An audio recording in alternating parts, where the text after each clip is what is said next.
everybody, it's Romania Black. We are on episode 4 of Neon Genesis Evangelion, and I took about a week off. I took about a week and a half off from episode 3. I recorded ahead. When I started the series, I recorded episodes 1, 2, and 3 like within a week of each other because I was kind of like having a binge moment. I was like, I want to get into the series. And then I had to take about a week off. And so I've taken the rest. It's been about a week and a half since I've watched episode 3. So I went back and watched that today. And episode 1 has just come out on YouTube, and episode 2 has come out on Patreon. So I'm at the normal rate I am ahead of everything. Don't hold me to that, because sometimes my schedule gets crazy and I get to where you all are caught up with me. So who knows? I don't want any spoilers though, and y'all have been amazing about not spoiling me so far, so thank you. Speaking of not spoiling, I get so frustrated because watching this series, especially rewatching the first 3 episodes, there are so many references and things I could connect with Attack on Titan, which I am reacting and discussing right now. It's so frustrating because I'm like, I want to go into like a giant video essay about the similarities of these characters and situations, but I don't want to spoil people who have not seen Attack on Titan, obviously, because I wouldn't have wanted to be spoiled. So I feel like if these comparisons come up, if you're on Patreon, we can talk about it in the Discord, we can talk about it through that means, or we can comment on it below. Just make sure to tag so the people that are non-Attack on Titan watchers or are planning to watch it don't get spoiled. But there's just so many comparisons. And obviously I'm not finished with Attack on Titan, so I don't want to be spoiled with that either. But anyway, I do have some comments, just like with Attack on Titan. I do have a couple comments that have come out in the first couple of episodes that I want to make note before we start this. One of which being the pronunciation of Gendo. I think I did get it right in episode 3. So it is Gendo, not Jindo. It's like GIF versus GIF sort of thing. But CW pointed out that Misato's voice actress is the same as Sailor Moon, and her design was based on Usagi or Serena. That's amazing. Sailor Moon was the original anime, the first anime I ever watched. I was obsessed as a kid with Sailor Moon. That's awesome. I love that. I can definitely see the vibe. I can see her design having that influence. And then Jackie from YouTube commented that Megumi Ogata is Shinji's voice actress. Like a voice actress voices Shinji. And that kind of makes sense because you have, which is funny, some of my favorite characters in series like Armin from Attack on Titan and Luffy from One Piece, they're voiced by female voice actresses to give a young male character a more, their voice hasn't dropped yet. They're not quite gone through puberty yet, right? Or in Armin's case, as he gets older, she changes his voice too, so it's pretty neat. But yeah, so I thought that was pretty cool. Maya B noting that GPS has been around since 1978, that I commented from episode 1. Yeah, my family's poor, so we didn't have GPS in the 90s. So I was like, oh, I researched that and was like, got that wrong, but that's all right. Tamiya noted about the Tree of Life, and Tamiya, I've probably pronounced it wrong, but you sent me a link to the Tree of Life, which is what we see in the opening. And I've not got a chance to read it yet. I'm going to briefly go over it and read it before watching episode 5, but I just saw your comment right before starting this video, so I will go back and read it, and maybe that'll tie in for episode 5. Who knows? AJIN noted that Shinji, talking about why Shinji went to see his dad in the first place, and this kind of goes back to episode 2, and the idea that Shinji has this instinctive obedience, which is kind of what Akagi notes in episode 3, this idea of an instinctive obedience, that he's just doing what he's told. And I would agree with that. I think it also ties, interestingly, in episode 3, in the last episode, to the conversation the teacher has had explaining the history in this world, and how at the end of the teacher's lecture, they talk about how the only, kind of patronizing to the kids, being like, the only reason all you have, this freedom in this world you have exists is because of your parents' struggles. And it's almost like because of your parents' hard work, you need to be obedient to them and do whatever they say. And that kind of rhetoric being taught to them is interesting when you compare it to Shinji, who has this kind of like instinctive obedience to his elders. It's interesting. Very interesting. And talking about how the parents are the main contributors in this world. And you can kind of look at that for better or for worse, which I'm sure we're going to touch in this series, right? And then Esteban and Christopher Peterson noting that Attack on Titan references are everywhere. Yes, they are. It's so hard for me to hold my tongue. I'm on season 4 of Attack on Titan right now, and I'm holding my tongue being like, I think when I'm all done with Neon Genesis Evangelion and all done with Attack on Titan, when I'm fully finished with both series, I need to do just like a giant video on Eren versus Shinji, because I'm seeing so much stuff so far, and I'm like, And I'm only 3 episodes into Neon Genesis, so my views may change totally, but I'm just like, that would be a fun video, but I want to get all the way through both series before I even think about that. But yeah, Christopher Peterson also notes that the red fluid coming out of the Attack Titan from episode 2 was probably blood, because it seems like it's an organic creature. I'm like, neat, great, it's blood. And the idea of Shinji, we established in episode 1 and episode 2 that Shinji feels whatever the Eva feels, it feels that same pain. So when his arm gets, when the Eva's arm gets broke, Shinji feels like his arm's being broke. It's not really being broke, but it psychologically feels like it. And so in that same episode, he had his like eye skewered, so Shinji felt that. And in the last episode, he had his side gouged. So this 15-year-old boy has felt being skewered and impaled and has arm broken, even though nothing's actually happened. And it's kind of traumatizing. And the fact that Shinji's just internalizing this pain and not talking about it with anyone is a bit disturbing, right?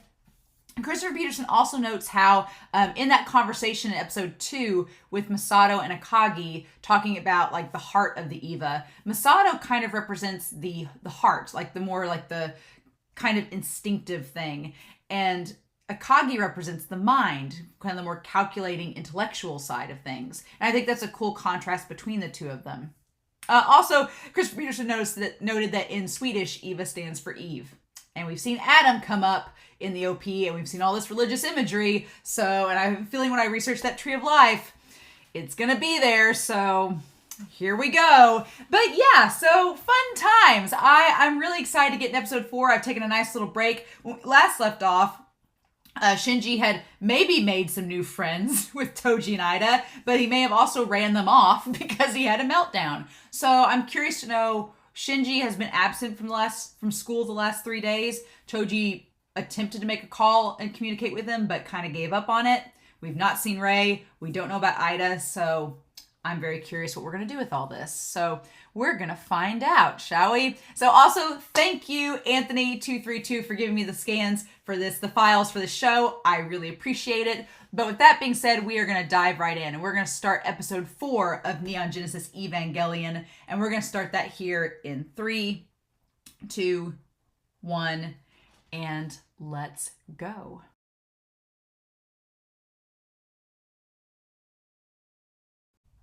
So, like I said in the reaction, this video did not do at all what I thought it was going to do. No, and I really want to I had to bring Whiteboard Kun out. I thought about it for a second. I was like, do I bring Whiteboard Kun out? But I want to do like an introspective of Shinji and Misato. I feel like Shinji and Misato are the two key focusees, the two foci of this episode, and us getting more into Shinji's brain. And so Shinji is a 14-year-old boy, not even 15. He's 14 years old. Like he's a kid. He's a kid. Shinji's a kid. He's just 14. We get a little tiny smidgen of world building in this, which is rather interesting, right? So we're going to put up here, it's established that they say at one point, and I may change this if we rewatch the episode and see it alter, but 14-year-olds are the prime age to pilot. That seems interesting because it's not 15. They say the angels first showed up 15 years ago, right? But it has to be a 14-year-old pilot. Like, is that universal? I'm assuming that they all have to be 14, and after they're 14, they can no longer pilot. So there's some kind of connection. I feel like there is a connection with this fact, with this little factoid, and the fact that the angels and the meteor all showed up 15 years ago. I feel like there's some kind of connection to that. Like there's something relevant. Why it's 14 and not 15, I don't understand yet, but that seems all relevant. So we're just going to put it up here and just have that there in the wings. But I want to talk about two characters. I want to talk about Misato, who, I get the Sailor Moon reference now when she's under the covers and everything. Like Usagi in Sailor Moon, or Serena, if you watch the English dub, she's notorious for being like, she wants to sleep all the time. She's not a slob, but she's kind of lazy. It's interesting. She is, like Shinji, not a likely protagonist, right? But I find Serena, for myself, being a female viewer, very relatable as a kid, because I was like, man, she's saving the world, but she wants to sleep in? What? Usagi kind of has... It's funny that we reference Sailor Moon, because Usagi kind of has the same sort of trepidation towards becoming a hero at the very beginning that Shinji does. But the difference is, unlike Shinji up until this episode, Usagi had friends that she cared about that she was fighting for. And so that was kind of her motivation, was she got to save her friends. Up until this episode, Shinji didn't really have any friends, or at least he didn't think that he did. But I would argue he's got friends now, and that's starting to change the game. So... But we're gonna put Misato over here. We're gonna put old Misato right here. And that is right in the middle of the light, so we're not gonna do that. Right in the middle of the light. We're gonna put Misato right here. Alright, Misato is gonna go here. I like Misato a lot. Her character grew on me a lot in this episode. And then we're gonna put our boy Shinji over here in blue. I think blue goes good with Shinji. It's a very good color for him. All right, and then we're going to put Misato over here for now. All right, so going with this, I skipped the OP in this because we've seen it a few times. I feel like I'm going to be going back, looking at the lyrics and looking over everything, being like, that's interesting. So this episode, calling Rain and After Running Away, or The Hedgehog's Dilemma. I don't know. You can't make your titles on YouTube too long, so I might just go with The Hedgehog's Dilemma. But I do like the Rain and After Running Away. So yeah, I'm kind of amazed. Again, going to Shinji as the kind of the anti-prototype for an anime protagonist, he actually runs away. He actually leaves. I was debating whether or not he would actually do it or not, but he runs away. It's interesting. I do want to note, while rewatching this, Studio Ghibli with the Hayao Miyazaki films does this a lot in his animation, and I love that something that 90s anime does that you don't see quite as often in modern anime is just the focus on the little things. The tiniest little things that add such humanity to a series like this. And what I mean by that is when Misato's sitting there brushing her teeth and wondering if, Shinji's been skipping school for 5 days now, when she, is debating that to herself, she takes her leg and scratches the back of her calf. It's the tiniest little thing. It probably took somebody a month to animate it, but it's the tiniest little thing. But it adds so much depth and richness to this series. There's so many little tiny moments in this series so far that are they're rich, and you watch it and you could just sit there and stare at it. I feel like my reactions could be very boring in this show because I'll probably just be sitting there going, God, that's great. There's so many shots in this episode that I was like, the views and the imagery was not matching up with Shinji, and it was really interesting. But yeah, so Shinji, 5 days later, he actually runs away. He runs away from NERV, which is amazing. Again, defying all odds, Shinji, doing something that I wouldn't expect the protagonist to do. Because normally, your protagonist goes through a slump in shows. They go through a slump where they don't feel, adequate. I also like that enough time has passed where Misato has altered the paper that was taped to his door that said Shinji's room, and she put little Shin's room with the big heart.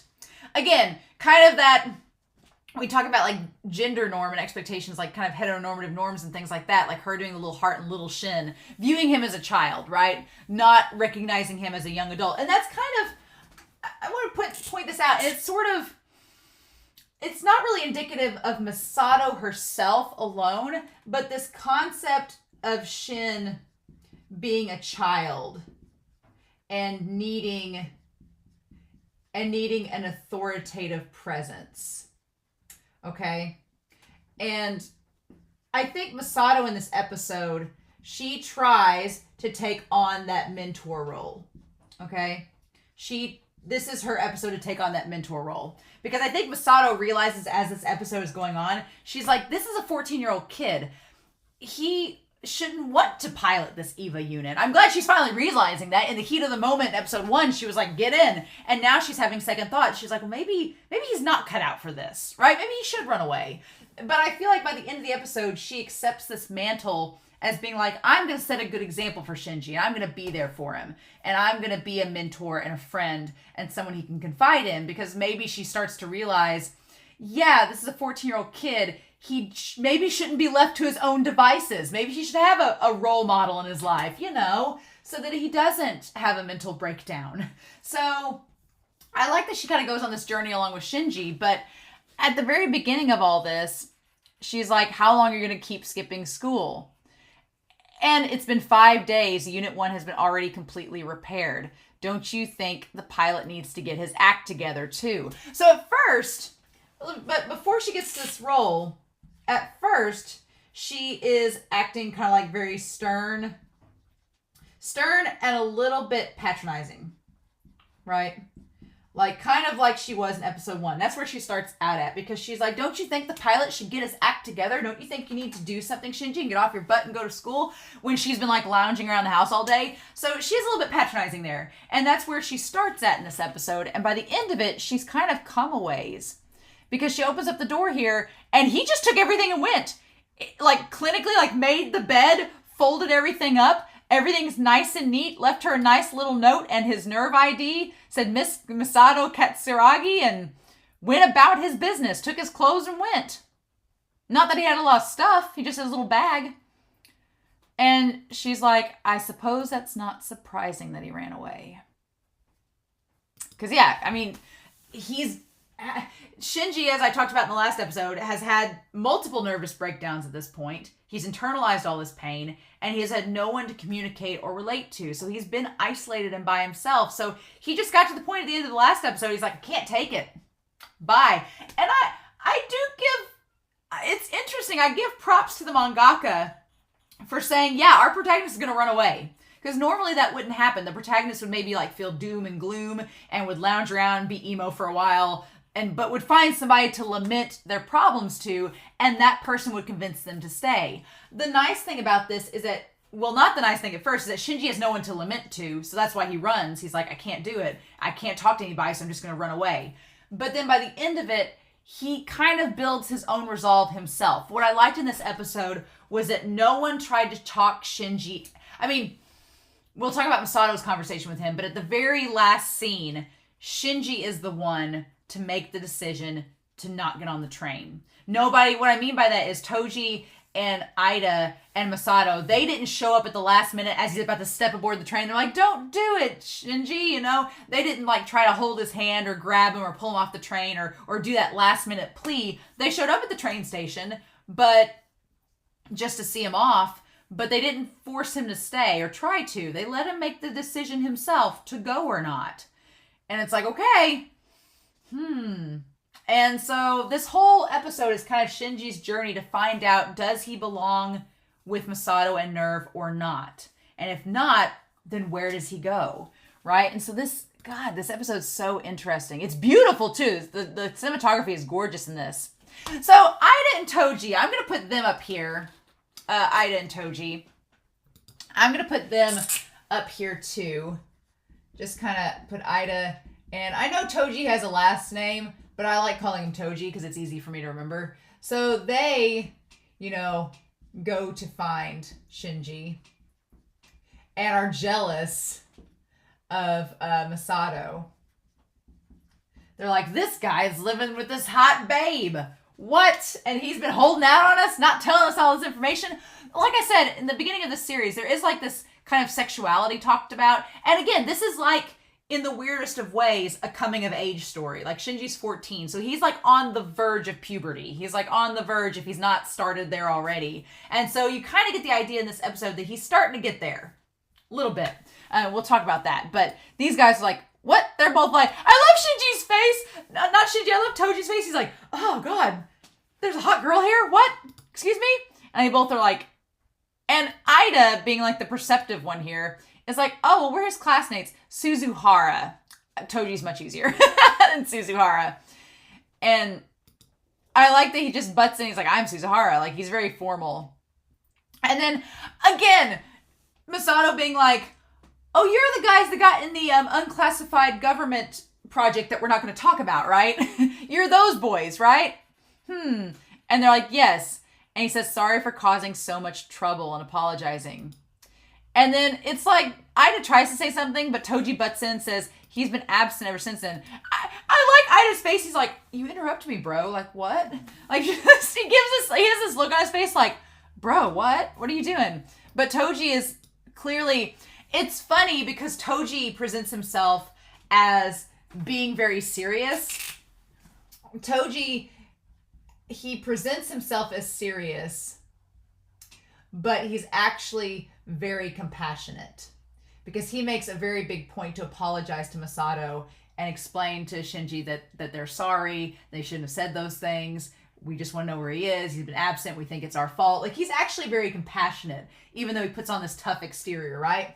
And Aida is not opposite of him. I like that Aida, we don't necessarily get that part of his personality, but we do get some more about him. He's a little bit more like Shinji, which is interesting. Talk about it. But he's like, we came to see if he was okay. And so, of course, Misato lies because she doesn't want these kids to worry about him. She's like, no, he's training. It's fine, right? And they're like, oh, these are the printouts that we're building up on his desk. So I like the printouts is like, this is all the homework he hasn't done if you want to give it to him. We just came to run it by because there was so much of it was about to pour off the desk. And then she's like, oh, thanks. I'll give it to him. And then it's like, nope. And they say, please say hi. And she's like, oh, I will. Bye. And I love that on the flip side, you have them being like, this is an unexpected development. like these two guys are like, he's been holding out on us and not telling us he's living with this woman as his roommate. Excuse me? She was a real babe, wasn't she?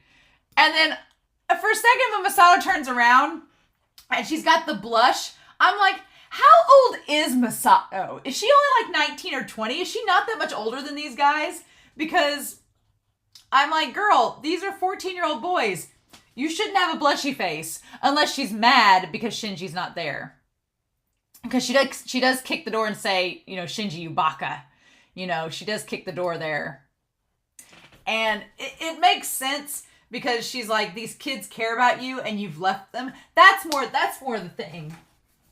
It's that she, in this moment, so step 2 in Misato's journey is that she realizes that Shinji may have friends. That Shinji is making friends and has left them, right? She realizes that because of this whole thing with the EVA unit, he has a chance to make a friend and a connection, but because of all this trauma that's happened, he's ran away. So we're going to make this Shinji step 1. And again, this episode has so many great framing shots, and some of them are very odd. Like, it's very it's very film-like. It feels like I felt like I was watching Blade Runner through part of this. Like, the cinematography in this series is beautiful and weird, and I love the isolation of her in the hallway. There's a light coming from behind her. There's the 2 sets of slippers on the floor there, and then it's just everything around her is empty. Like, Misato right now is alone again and probably feels isolated like Shinji. Interesting. Baka. So we go to the train. Okay. Shinji is a very odd character. We get more and more into Shinji's character, and the more we get into his character, the odder and more bizarre, and we're getting layers of him, and I'm like, what are we doing, show? It's fascinating. But Shinji, I'm going to say this. I said I wouldn't make any Attack on Titan references, but I need to make one now. It's just stuck in my head, and I can't get it out of my head. So for the next 30 seconds to a minute, I'm going to put it up here. It's Attack on Titan Season 4 spoilers. If you have not watched Attack on Titan Season 4 and do not want to be spoiled about it, then wait until this little thing is gone, okay? But I've just got to say it, or it's going to drive me crazy the rest of the episode. Okay, so when this pops up, as long as it's on here, just don't listen, okay? So, spoiler time.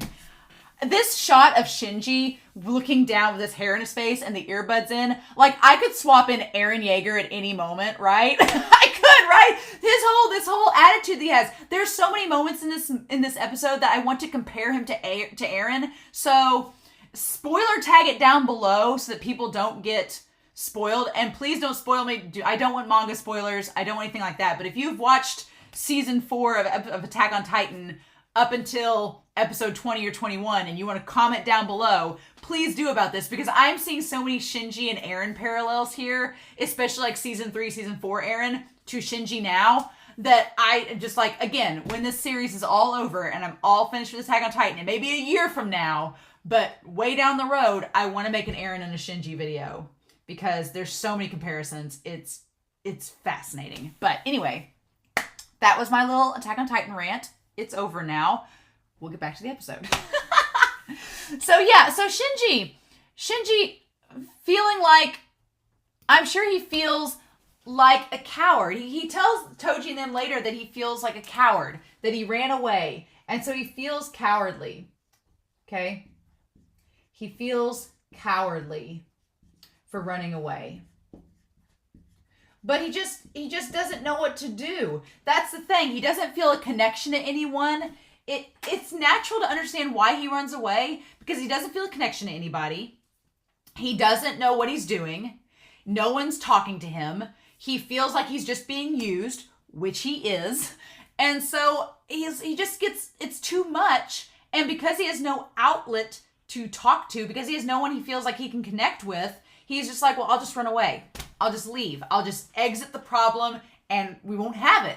Out of sight, out of mind. And so he just runs away from it. And I'm curious to know if maybe, if we find out later in the series, has Shinji ran away before? And that's kind of why his dad sort of gave up on him. Because like, well, you ran, I don't have time for this, and just moved on to Rei. I don't know, because she seems to be the only other pilot other than Shinji. And then there's this tape.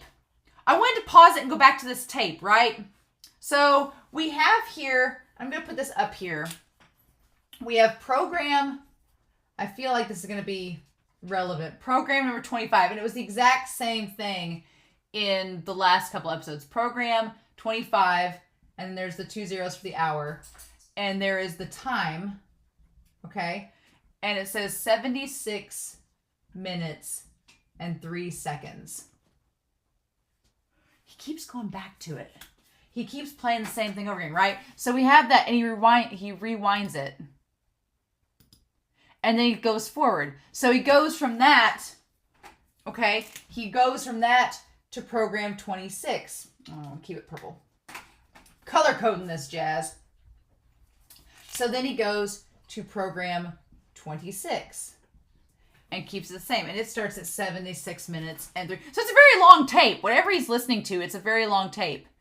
And so we see it go from, I want to make note of this because it seems like it's relevant. We have 04 seconds and 76 minutes, 05 seconds. Okay. It keeps going back to that tape, and I wanted to get on there. So it shows him in the train full of people, right? And so we have this train. I want to make note of this. The imagery of the train where it's from full to empty.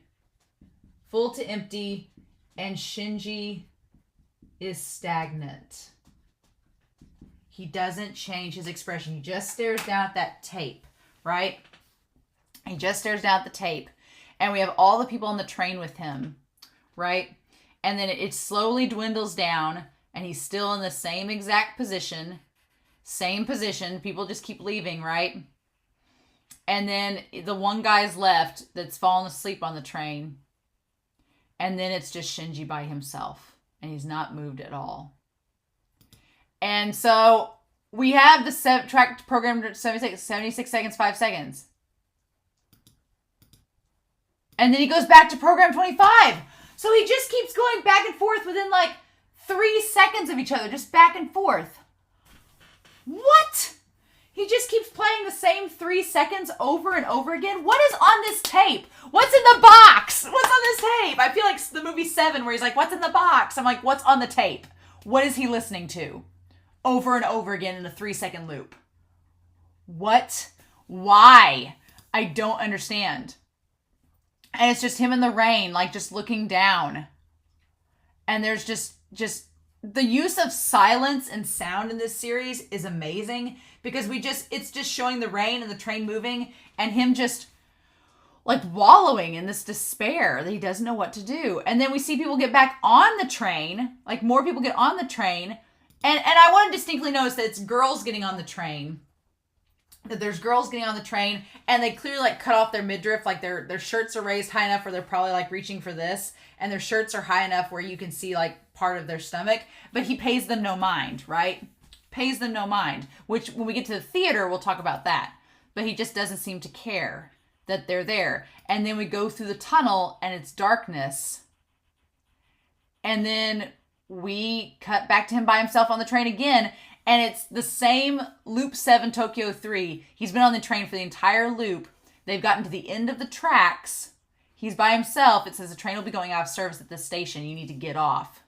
Make sure you take all of your belongings as you exit the train. So he's at the end of the line. He can't go any further. And we cut back, right? And it shows him, he says, I've got to go back. Okay. And so he decides to go back after the full route of the train.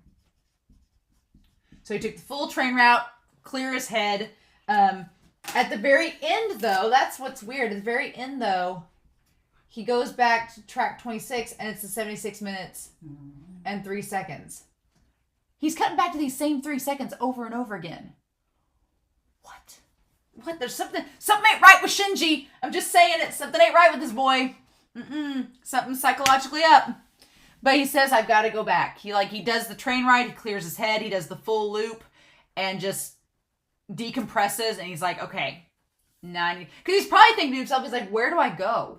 What do I do if I don't? It seems like Shinji just doesn't have.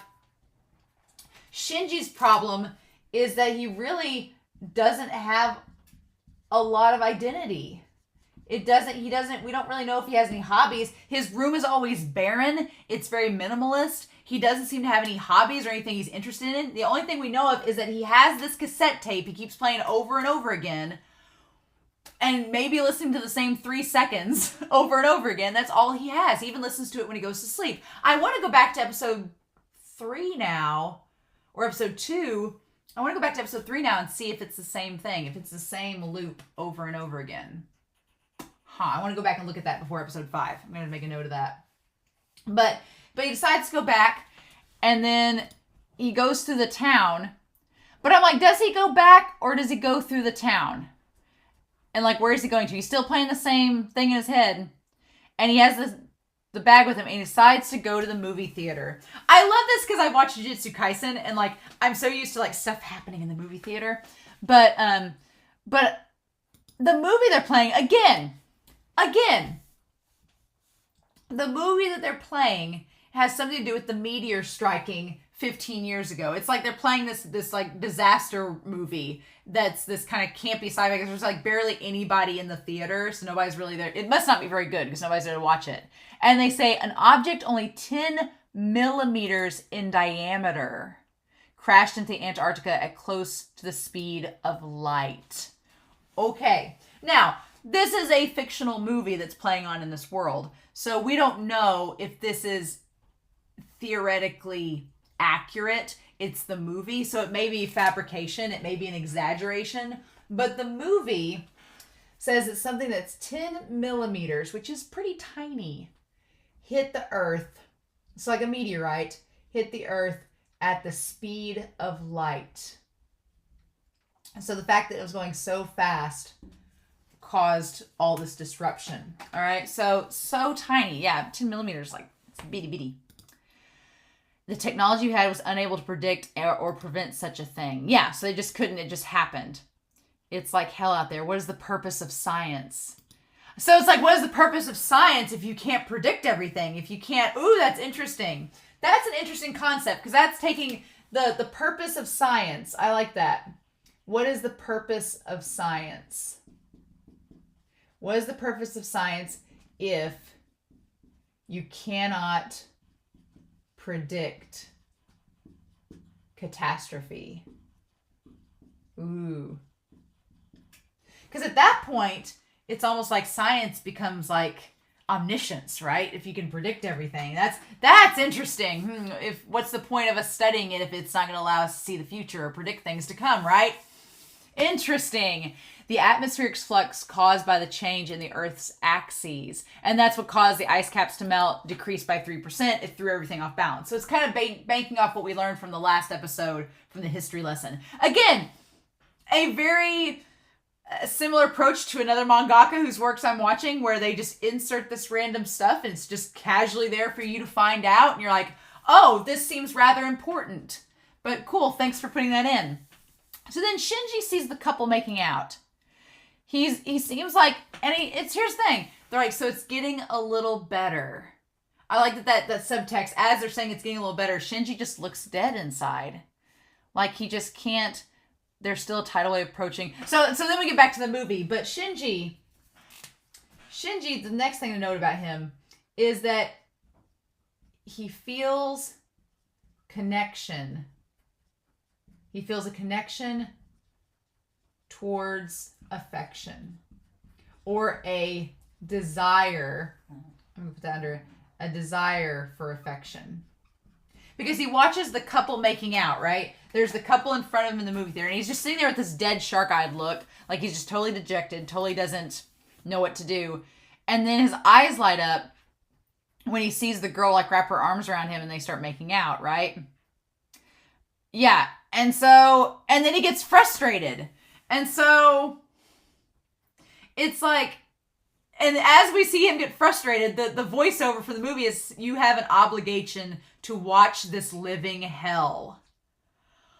What? So that's almost like, it's such a meta commentary, because the living hell that Shinji's living in is he's watching these people in front of him have a human connection, have affection, have love and desire for one another. And Shinji doesn't feel that towards anyone. He doesn't feel like anybody shares that feeling towards him, right?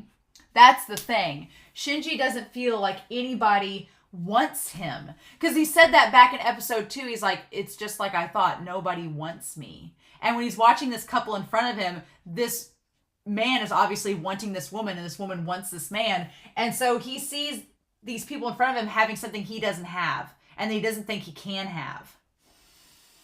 And so you see him get frustrated by this. And like the voiceover says, you have an obligation to watch this living hell. For Shinji, it is a living hell. He's like, well, where do I belong if nobody wants me? I love it.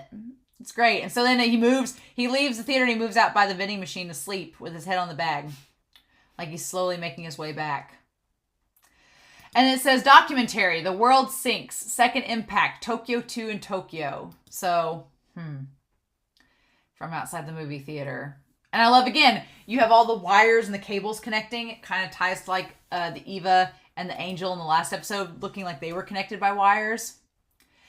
This scene of him walking through the countryside, like walking towards the cliffs and the mountains, walking down the streets, right? And it's pinks and blue, it's pinks and reds and neon colors. It reminds me of an episode 2 when he had like the psychic freak out moment, and when the eye got impaled on the Eva unit, when the eye got impaled and he was having this, like, everything was trippy neon pinks. That's what this looks like. And he has a freak out moment here too. He walks by the shadow of this monolith of a building, like this skyscraper, the shadow of this monolith, this just huge skyscraper. He walks past the shadow of it, right? Framed by the 2 different lamp lights. And when he gets to the middle of it, it's like the composition, he gets to the middle of it. Again, this series just frames everything so beautifully and with such like symbolism and weird cinematography. He gets to the middle of the shadow of the building and then has a freak out. He just stops and he looks around and starts to panic, and everything's spinning around him. And it's just like he's all alone. He doesn't know what to do. And he grabs his head and starts running. And he hears the sounds of the cicadas. So, okay. And we can connect the sound of cicadas. I've watched several series several anime, enough anime so far to know that cicadas are often timed with like sex and puberty, and like, because Given makes a reference to them. There's other series that make reference to them. And again, tying this whole affection and desire, and he's a 14-year-old boy, but he's probably starting to go through puberty, and so all this stuff is catching up to him too. And so his mind and body are starting to be affected by things, and he doesn't know what to do with that. So there's that going on, because this is kind of the most bizarre sci-fi post-apocalyptic coming-of-age story. But besides that, if you notice, he always has his earphones in, and I wonder if that too is to keep him from hearing these noises, to hear this sound, because he hears all of that, and he just starts running faster, right? He starts running faster from it. It's so neat. And we have the lamppost of knowledge, right? And as he's running, the lamppost just like, it dims a little bit. And we cut to it dimming to the light shining down on Misato. Misato, who's got like all her car magazines like just scattered about, right? Just looking up at the ceiling thinking. And she keeps checking to see if he's returned. Calling him a baka. But I'm like, so Misato's thing here is that she clearly is concerned. She's concerned and wants Shinji back, because she keeps checking for him. But to be fair to Misato, she gives him the choice to come back. I do like that. At first, I was like, I know in the reaction, I was like, well, go find him. But in hindsight, I am glad that she gives him that choice, because she's like, he's a young adult. He's 14, but he clearly chose to run away. So she respects that decision that he makes. She doesn't go from patronizing him at the beginning. She realizes that he is a person. He is making friends. He's making his own decisions. So she chooses to let him just go with that. And I respect Misato for it. I'm like, good. I'm glad you let him come to this conclusion himself. Because he ends up taking the bus and goes out into the countryside. And this shot is beautiful. This one image where he's walking through like the rice fields. When he's walking through the rice fields and everything, I thought of Demon Slayer with Tanjiro like walking with Zenitsu through the fields. In season 1, I liked that a lot. But he walks through the forest. He walks by a lake. I love the shot of him in the sunflowers.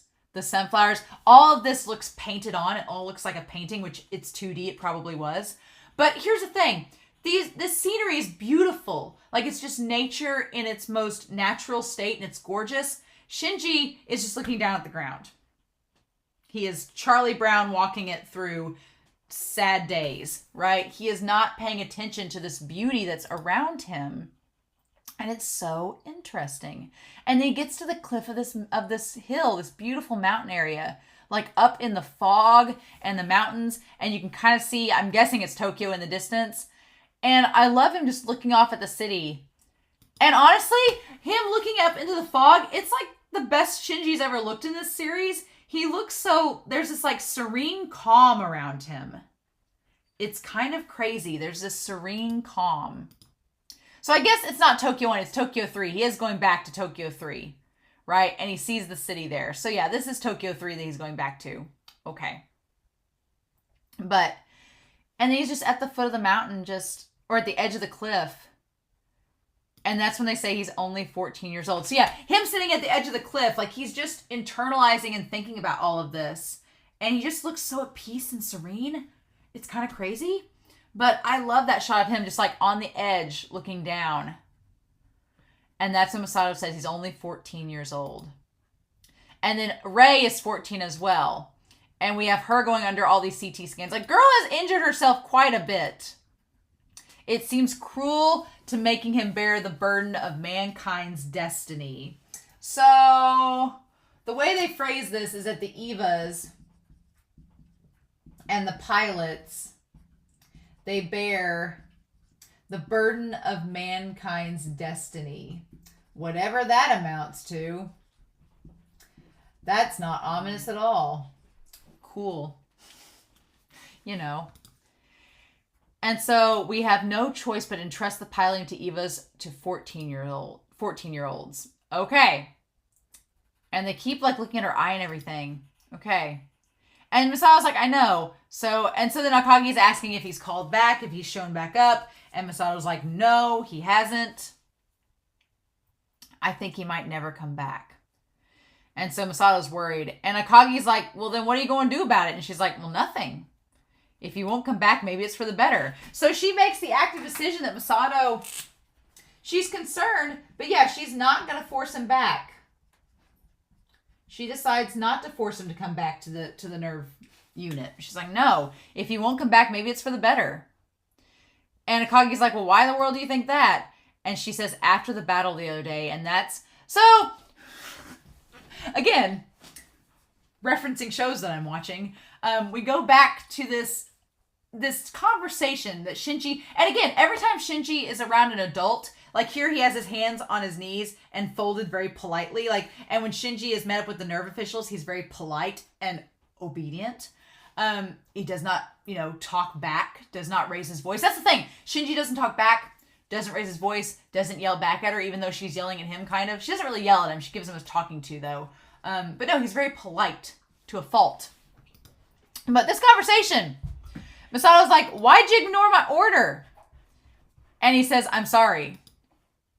And she's like, I'm the one who's in charge of your operation, right? And he says, yes. You have a duty to obey my orders. Do you understand? And he says, yes. The whole yes thing is great. And she says, I'm warning you to never do it again. And he says, yes. And then she gets pissed off. She's like, quit saying yes. She's like, do you understand what I'm saying? Right? So, yeah, she gets mad at him because we're going to go back to this moment over here and kind of connect to it. And I'm going to make like a little side spot over here to talk about this. That Misato, she gives him the stern lecture about like, I know what I'm doing. You need to listen to me. Listen to your elders. We know what we're doing. And he's like, yes, yes, yes. And she's like, quit just saying yes. Do you get what I'm saying? Like, I'm concerned about you. And he says, yes. And here's the thing. Shinji, throughout 90% of this show so far, 90% of the show, Shinji has looked like his expressions are very like melancholy and sad and indifferent and just non-expressive. Like Shinji just doesn't have a lot of like motivation. 90% of the time, that's his thing. In this conversation, he's like almost a smart aleck. Like she says, you're not going to get out of this by saying yes to everything that I say. Like just don't quit agreeing with me. She's like, I want you to make sure that you understand the importance of this, right? That you understand what's at stake here. She's basically trying to say like, I care about you. Don't you see what you're doing is dumb when you don't listen to me? And he's like, I know that. That's enough, isn't it? We won the battle anyway. I'm sorry, but at the end of episode 3, Shinji like was screaming at the top of his lungs, having a freak out moment, and was like crying at the end of that. And now he's sitting here smiling, being like, we won, so we're good, right? Like, what the blah. So Shinji's like, well, we won. So doesn't matter how we got there, right? And it's almost like he's kind of throwing it back in her face from episode 1, being like, you guys just wanted me to be in this suit. Didn't matter what happened to me as long as we won, right? He's like, are you showing concern now? You didn't seem too concerned when you just threw me into this Eva at the very beginning of all this. So he's kind of throwing it back in her face. He says, we won the battle anyway. And Misato gets pissed off. She's like, excuse me. She says, it may seem easy to go along with whatever anyone else wants. But if you get into the Eva with that attitude, it'll kill you. So Misato is saying that you cannot be a loose cannon with the Evas.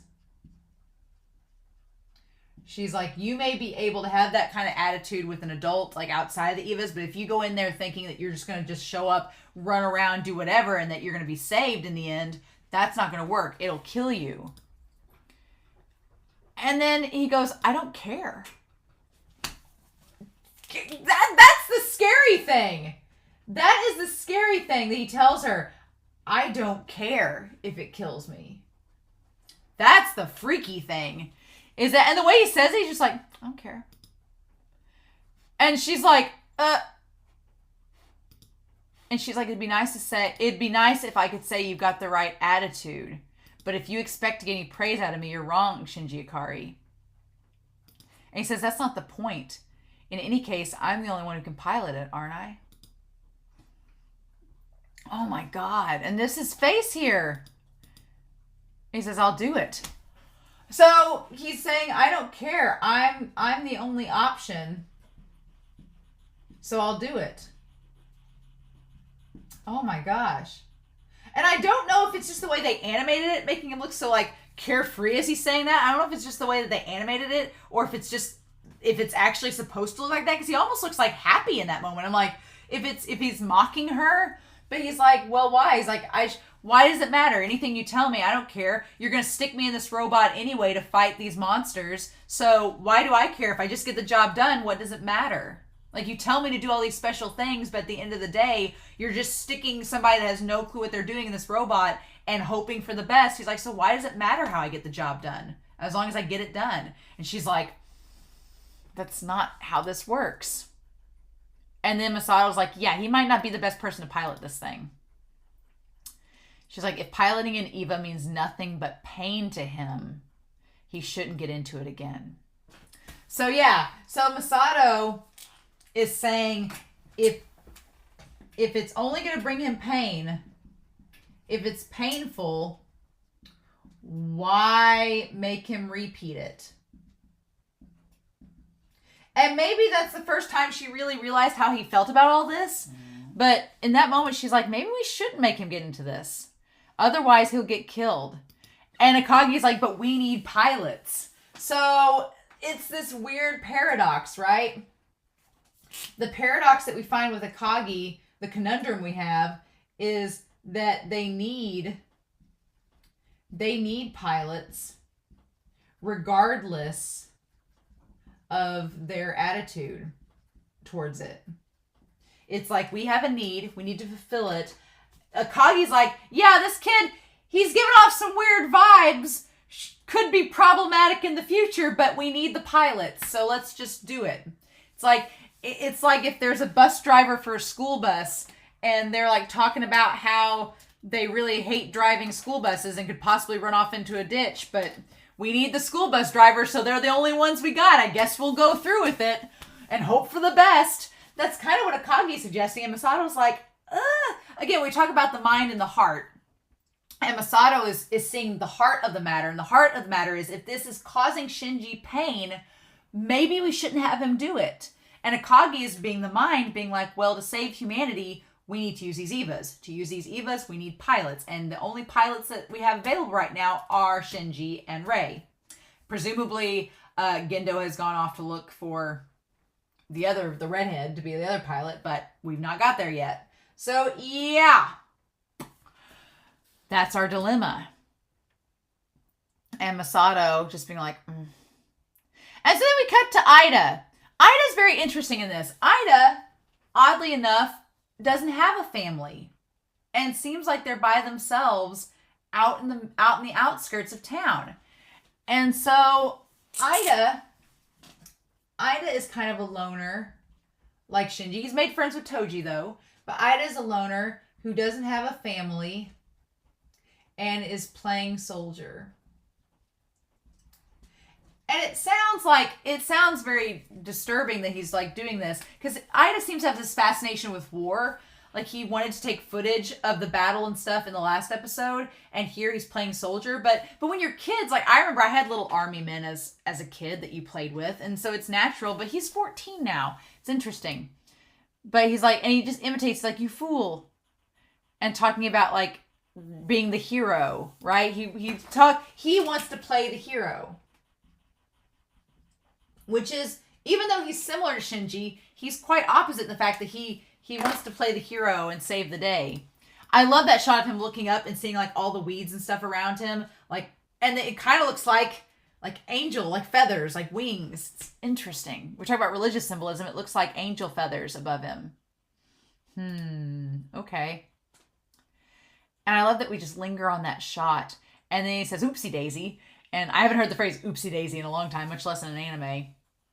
And that's when he runs into Shinji walking back, the new kid. He's like, Akari. And here's the thing. Shinji's like, oh, it's that guy, not the one that punched me, the other one. Maybe I'll talk to you. The Hedgehog's Dilemma. I love this. It's just great. But Ida has all this, like, he's got actual guns and a helmet and a canteen. Like, Ida has a legit setup for a 14-year-old. Like, wait, what? How does he have actual weaponry? I guess people are like, maybe his dad was in the military. He says he doesn't have a mother, but maybe his dad was in the military and left it to him. I don't know. And then we see that he has 15, 1600, 1900 hour. He says summer training drill outline. Today's schedule. 1500 deploy for combat. 1600 prepare for attack.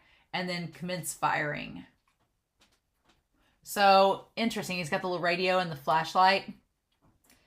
And so he apologizes, saying Toji was sorry about it. This kid's sister scolded him and said that it was a robot who saved their lives. It was embarrassing. I love that he's gave Shinji his coat. It's embarrassing to be chewed out by a grade school kid. And so he's got like the canteen of food and everything. And so Shinji doesn't say anything. And he's like, I like it at night because those noisy cicadas don't chirp. So he kind of relates to Shinji in this, right? That he hates the cicadas. He hates the cicadas like Shinji does. But he's also by himself, right?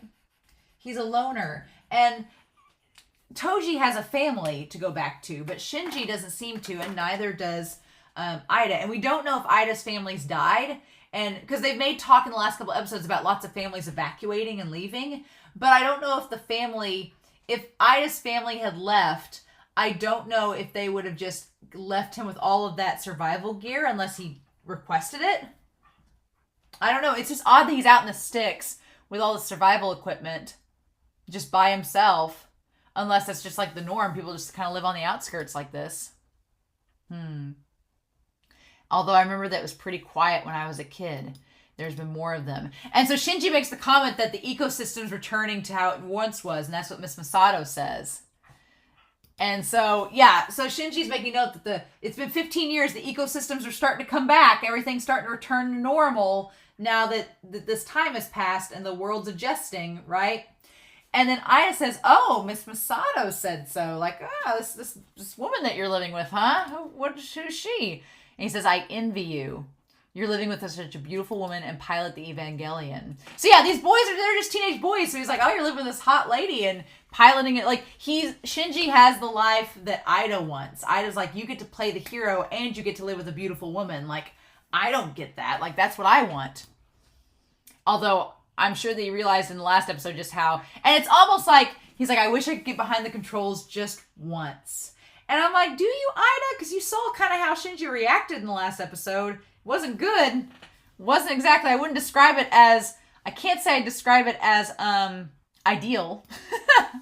And Shinji kind of just looks at him like you shouldn't. I think your mother would be worried. He's like, no, this is dangerous. You don't want to control this thing, is what he hints at. And then Aida says, oh, don't worry about that. I don't have one. And he says it so nonchalant. He says it so nonchalantly. He's like, I don't have a mom. It's fine. Like it's been a while. And he lost his mother at a very young age. And Shinji reacts to that. Shinji's like, oh, that's how I am. So you can tell that he says, I'm the same as you. And in that moment, Shinji's like, oh, he has this realization that he feels seen, right? He realizes that he is seen. He feels seen by Aida. And he can relate. And so in that moment, I'm sure Shinji, this entire series so far, has thought that nobody relates to him. He's wandered this world alone, and he can't find anybody to connect with. And in this moment, Aida and him connect because they both have a similarity. They both don't have a mother in their lives. And so I just love that look on his face. He's like, oh, huh. And it's like they just bond over that, right? And he's like, you'll have something to eat, won't you? Yeah. And then he asks if he usually is. He's like, well, sure I do. Is this some kind of training for guerrilla warfare or something? And Aida says, how could I fight with toys like these? It's just for fun. So yeah, the idea that Aida has this has rifles and all this military gear, and it's just toys to him. The angels are at a point where this is going to do nothing. It's just playing fun, playing soldier just for fun. Oh, buddy. But they stay. Apparently, they spend the night, you know. And then the next day, you can see like the fog and everything coming off the ground. That's when the NERV system people show up. They show up at the tent, and I like that shot of Aida opening his eyes without his glasses on. He's like, somebody's coming. And Shinji's looking there like, it's so weird because it seems almost like a predator, right? Those 5 guys from NERVs coming to the tent, it almost seems like a predator stalking, and they're both just sitting there afraid, like, who is it going to be? Like, it's very, it does not give you the warm fuzzies by any stretch of the imagination. And then, yeah, Aida has the military gear on. And they form like the 5, they form like a pentagon, right? Sort of thing, where they're all just standing there in a formation. Making sure that they can't run. It's making sure that they can't run away, right? They don't stay in a straight line. They make sure that Shinji can't run away. And he asks if he's Shinji, and Shinji says yes. And then they've come to get him. And I like that they have a special article, like, take kids back. They're like, under Article 8 of the Security Act, we're going to take you back here. And then Shinji, it's sad because it's like Shinji and Aida became friends in that moment. Like, they bonded. And then Shinji leaves Aida by himself. And Toji gets on to him. He's like, all you did was stand there. And I like that Aida's like, well, that's easy for you to say. They're like professionals. They were like top brass. I couldn't do anything. And Toji blames it on the fact, Toji's like, well, do you have any balls? Why didn't you stand up to them? And Aida's like, what good would it have done? Like, he's like, only an idiot fights when he knows he can't win. Interesting. I like that phrase. So yeah, Aida... Only an idiot fights when he knows he can't win. So, would he call Shinji an idiot then? Because the first couple episodes, Shinji's like, I can't fight, but he ends up doing it anyway. So is Shinji an idiot? Or did Shinji always know he could win? He says balls has nothing to do with it. And so then, God, again, the cinematography. We have Shinji in the darkness, just sitting there in the same pose that he was on the train. And then we have the NERV, God in his heavens, all's well here, like next to it, just... And that's when Misato comes in, like the beam of light. And I love that the light is behind her and she's in the shadows. It's great. And I love that she stands in the light being like, oh, hey, long time no see. He's like, yeah. Do you feel better? So he wandered off for 2 days. And he's like, I don't know if I feel better or not. And she says, the Eva's on standby. Will you pilot it? Will you do it? Or won't you? And I like that Shinji's response is, you're not going to scold me? So Misato gives him a choice. She gives Shinji the option. Okay? She gives Shinji the option of piloting it or not. Like, this is your choice. And Shinji at first is like, aren't you going to yell at me because I ran away? Aren't you going to get on to me? And she responds him, and she says, and then he answers for her. He's like, aren't you going to scold me? He's like, of course not. I'm not related to you, am I? Like, we're not family. We're not connected. So you're not going to scold me, right? He says, if I say I won't pilot the Unit 1, what will you do with it? And she's like, then we'll have Rei do it. And I love that Shinji's like, and she says, won't you pilot it? He says, it seems unrealistic for you to force everything on her. So Shinji kind of throws this at Misato. He's like, if I don't, you're going to put everything on Rei. Like, is that just your thing, just a guilt trip? Like, shouldn't Rei, like, why don't you give Rei the same choice? So it almost seems like Shinji questions about Rei. Like, you've given me this choice. We're not related, but you seem like you care about me like we're brother and sister or something, but we're not. So he's like, at first like, don't go there. And then he's like, why aren't you giving Rei the same choice? Is she just choosing to do this over and over again? Like, you force everything on her. It seems like it's unfair. And Misato says, and he says, don't worry, I'll pilot it. And then Misato says, but you don't want to do it? And he says, of course not. To begin with, it's not something that comes to me naturally. He's like, I just walked into this role. Of course I don't want to pilot it.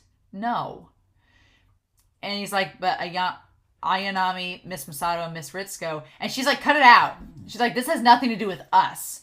So Misato takes a stand here, and she says, do not pin your reasons on us.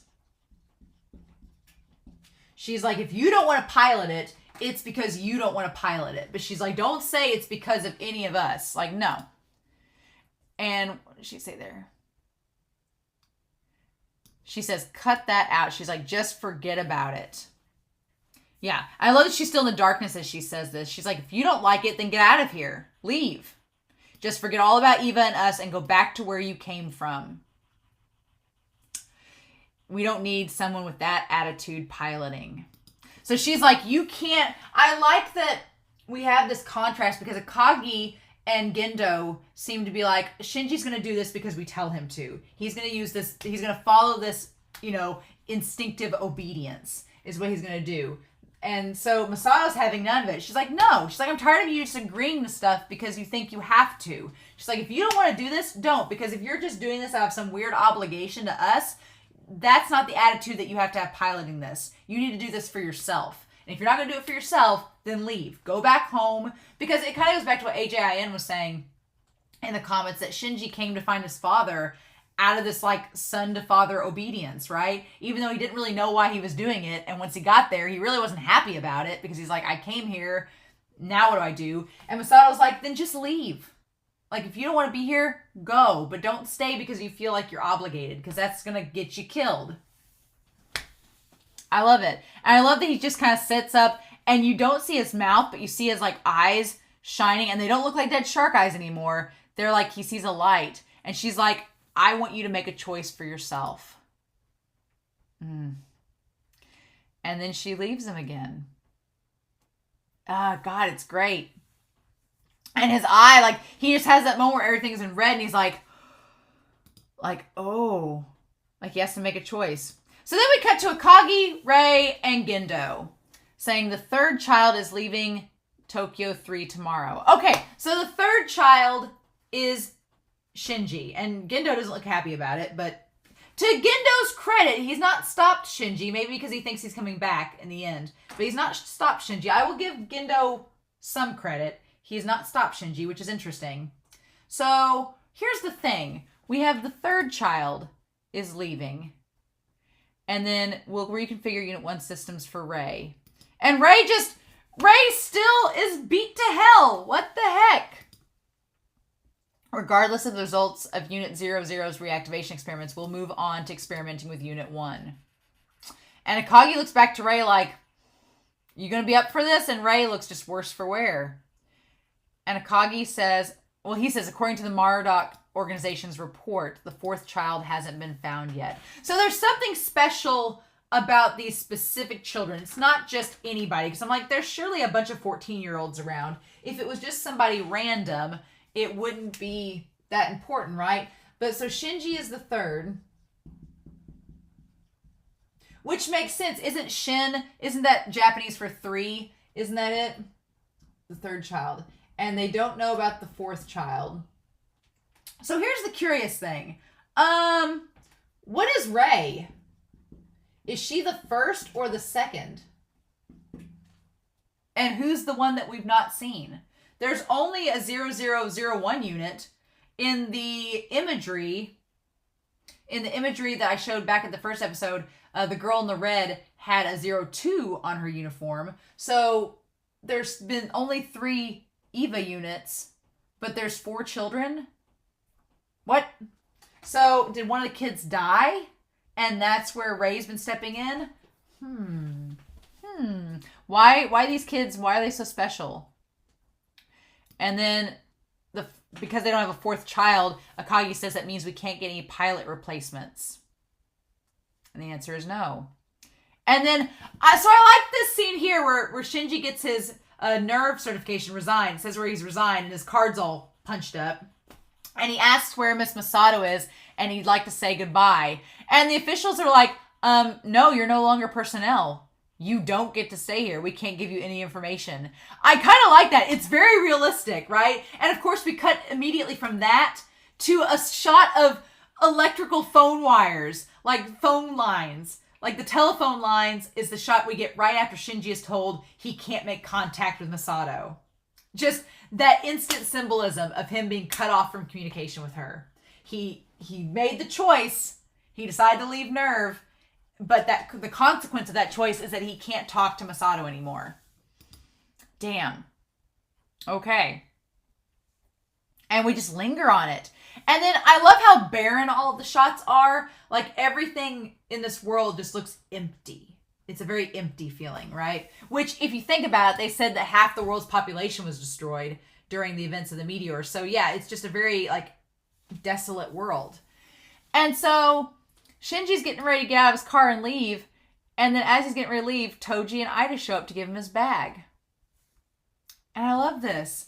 And so Shinji's like, oh, it's these guys. And he asks if he can be excused for a moment. And the guy's like, whatevs, kid. Just go ahead and get this done. And he thanks them. And Toji, and then Ida's like, hey, Toji, say something. Come on. You're the emotional one. You wanted to talk to him. And Toji's like, Tsundere, damn it. And so he asks Shinji to hit him back for real. And Shinji says, I can't do that. And he's like, no, do it. Otherwise, I won't be satisfied. And Ida's like, see, he's kind of embarrassing, but if it'll put an end to the dispute, just do it. I like these guys over here like, let's go. Let's hurry up, kid. And he's like, you don't have much time, so just do it. Just hit me and we'll be even. And he's like, only once. And he's like, okay, come on. This way we're on even footing. We can settle our dispute. And he's going to punch him, and then Toji's like, no, I want you to actually do it. Like, put some force into it. No holding back. And so Shinji's like, okay. And so he punches him. And I like the guards in the back are like, okay. Good on you, kid.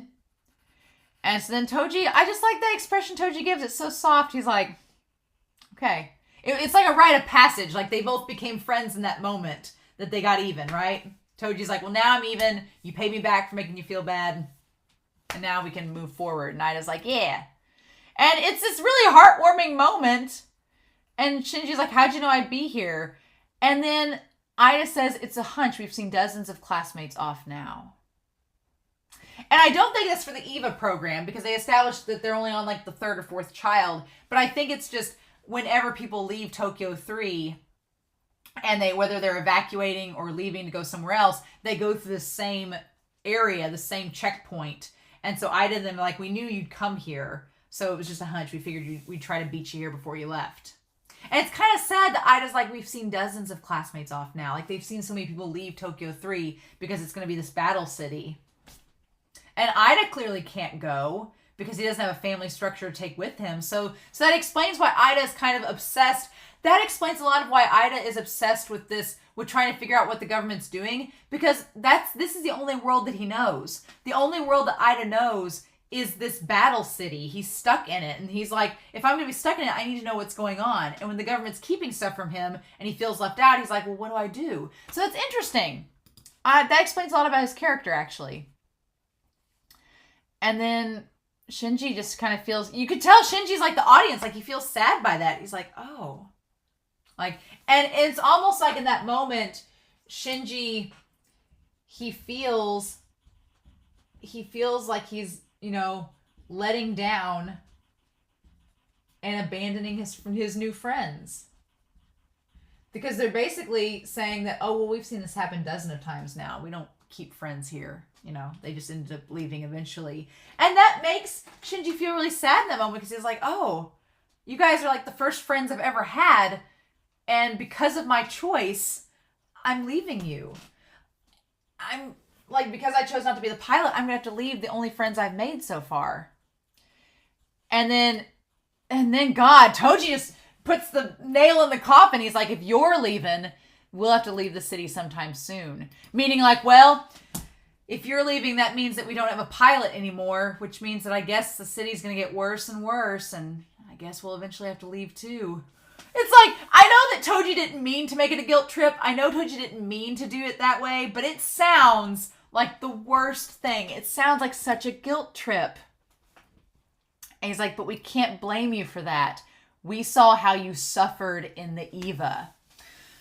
Okay, so, I'll find a spot over here. So Toji telling Shinji, he's like, we don't blame you.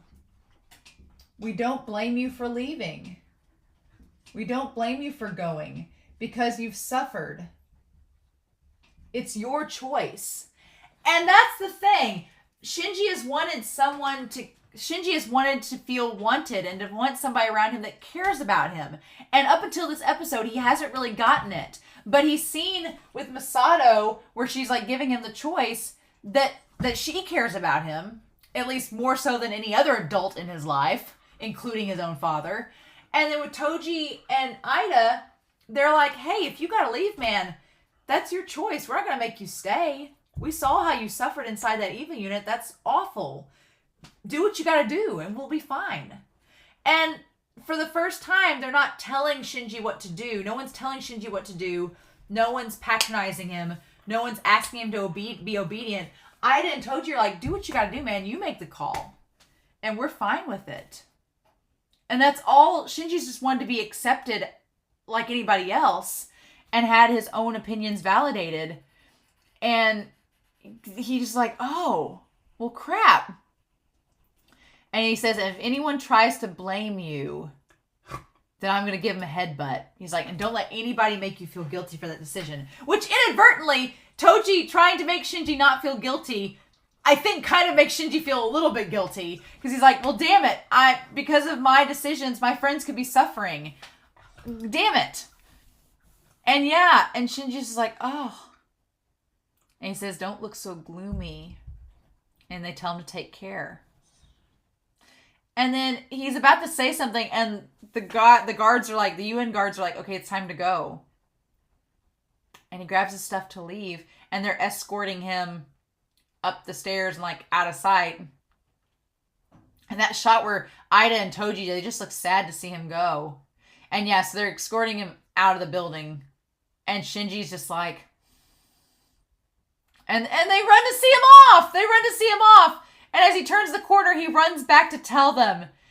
And then he's like, I'm the one who deserves to be hit. He says, I'm a scoundrel and a coward.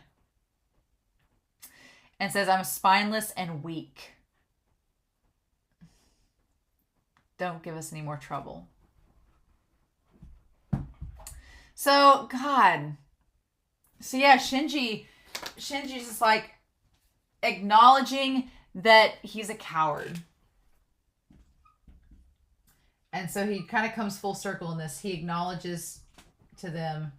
He's like, you guys shouldn't feel bad. He's like, I know what I am, right? And the sad thing is, I don't think that Toji and them are gaslighting him at all. I think they were genuine. And they were just like, no, it's your choice, man. But Shinji, he's like, I keep running away. And that kind of ties back to episode 1 and episode 2 and all these episodes where he's like, don't run away, don't run away, don't run away. But it's the weirdest thing because on the one hand, I want Shinji to have agency and for Shinji to be like, no, I don't want to pilot this thing you just gave me. No. But up until this episode, Shinji didn't really have anything he was fighting for, right? And at that moment that Aida and Toji have the conversation with him, Shinji realizes, I am being a coward. I'm running away because of my own reasons. I'm not doing this to help. I think Shinji, before when he was piloting the EVA, he didn't feel like he had anything he was fighting for. He was just blindly being obedient. But now he's starting to see that there's something he could fight for, and he's still running away. Like he's saying that I could fight for Misato. I could fight for Toji and Aida, but I'm running away. And in that moment, that's when he's like, I'm a coward. And I shouldn't be doing this, but what do I do? And we'll get to the last scene with him. But right before then, Misato laments that he's gone. And crosses in front of the EVA, right in front of its face, like Shinji was in episode 1. And Akagi saying, was it for the best? The hedgehog's dilemma. The closer we become, the more deeply we hurt each other. Now I understand. That boy. He can't let others know how he feels in any other way. So, yeah, so the closer we become, the more we hurt each other.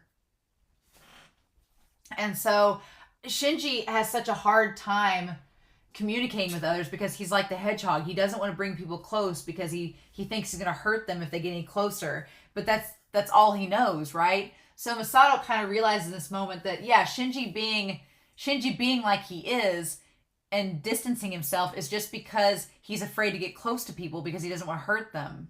And he thinks that he will if he gets too close for him. And so he can't let others know how he feels in any other way. Okay. And then we cut to the train tracks. And this is such a good scene because it seems like on the surface it's like probably like a boring scene, but the reality is it's Shinji making up his mind because this whole episode he's been looking down at the ground with this forlorn look, holding his bag, just resigning himself that he's going to be miserable and alone. And he makes the decision to stay. And what I love about this scene is that nobody gives him the final push. It's Shinji that makes the final decision. Nobody, like, what was that sign? There was a line that she said to him. They thought in his head, hang in there. That's what gets his attention. That line, hang in there. Like, you can, like, just keep trying. You can do it. And so Toji and Aida, they stay there looking at the train leave because they want to see their friend off. And I'm sure that they think he's going to be looking through the window waving at him or not waving. And Misato comes blaring in with a damn car because she drives like a maniac, trying to see him off, trying to stop him before he leaves and see him off. And the train's empty. That's the thing about this series. There's nobody in the train. There's nobody in it, right? That's the one thing about this series is so interesting is that 80% of the time, there's like nobody in this scenery. There's not people in the trains. It's empty. The world's very desolate. And Shinji noted that. He's like, this is a very desolate city. There's not a lot of people here, right? And they're like, it's that babe. Like, just, I love that these three people have been the first people that Shinji's really connected with in his life. Misato, that we know of. Misato and Toji and Aida.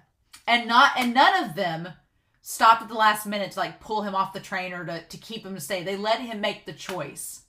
And while it may seem frustrating that Shinji has been like having this existential crisis the last 3 episodes, what I like is that Shinji gains some agency for himself and makes the choice to stay.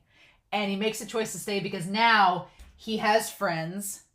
He has a mentor figure developing around him.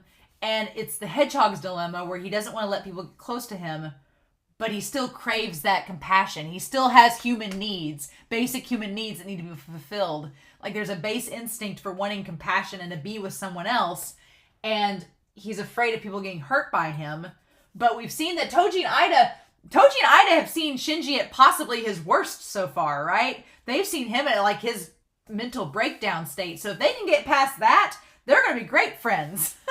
And Misato, she's confronted him at his worst too. And they've both withstood it. So it's kind of like he realizes these 3 people, they've seen me at my worst. So it's maybe friendship with them is possible. And I love that. I love that as the train's going away, I love that she cuts back. I love the reveal that he's still on the tracks. And she doesn't quite realize it at first, but we, the audience, realizes it. It's such a great... And it's just barely there, right? It's the most bare little thing. God, I love it. It's just such a subtle reveal to the audience that he's still there. And that's when she notices him. Oh, I love it. This reveal's so good. Oh. And him just looking up. And he looks up and notices her. And he didn't even see her either. And sees her. And this scene where it lingers on them. And there's the telephone pole. The connector. And that car that they were in together in the first episode. It's between them. That transportation. Get you from point A to point B. And I love that it lingers on them. And the best part about this is that slowly, it's like the end credits of a scene. Slowly the radio comes on. And it gets louder and louder, that human interaction. And they say, for your own safety. And you hear the advice of the train tracks playing over again of, for your safety, if you're accompanying small children, please ensure that they are properly supervised. That's the mentor role. I love that voiceover is as Misato is looking up at Shinji. Like, make sure they're properly supervised. Like, be there for this kid. This kid's seen some shit. He's been through some trauma. Be there for this kid, and maybe he'll turn out okay. Right? And, God, I love this line where Shinji just looks up at her, and it's the line that he said when he first moved into her apartment. He tells her, I'm home. Oh. And just looking at her, saying, I'm home. And her saying, welcome back. Oh, welcome home. See, I really like that. I like that tie-in from episode 2, that tie-in there, getting Shinji. So Misato's come a long way in this episode. I like that we're getting more with her character. She's maybe starting to be a mentor figure, realizing that this kid has seen some traumatic things, and he clearly has this dangerous attitude about all of this. And she's like, maybe I need to step up as a young adult and be a mentor to this kid and help him get back on the right path. Not only for humanity's sake, because he could be a pilot, but also for Shinji's sake, because Shinji needs to get in a unhealthier headspace. And I like that Shinji has come from running away from his problems to, on his own, through his own decisions, his own prerogative, coming back and choosing to stay because he wants to stay with Misato, because he wants to stay with Toji and Aida, and he wants to start, these bonds are starting to form. I'm like, okay, good. Shinji is still a complicated character, and he's still pretty messed up. He's still kind of messed up, but I feel better about his character after this episode because he's making choices for himself, and he's choosing things not because he feels obligated to, but because he wants to. So there we go. But I've only talked for an hour and 20 minutes about this episode. So yeah, this was a great episode. Very quiet, very nuanced episode, just quiet, the imagery, everything, but delving into Shinji and Misato's characters and seeing how their characters kind of expand and grow throughout this episode. So we're only 4 episodes in. I feel like I've watched half a season already. We're only 4 episodes in. So Whiteboard Kun got to work out. That's all that matters. So mostly a character building episode, but these are the kind of episodes I think I like most in series. We get a little bit of the mythology. This whole thing with the timing thing, don't spoil me about it, but it's weird. I'm going to go back and look at the other episodes again and see if that's on there. But yeah, I hope y'all enjoyed this reaction and discussion. I'm very curious to know your thoughts down below, but please let me know what you thought about the episode. Please no spoilers. But yeah, in the meantime, I hope y'all have a wonderful week. Please stay safe, take care, and yeah, I'll be back very soon with episode 5 of Neon Genesis Evangelion. Bye.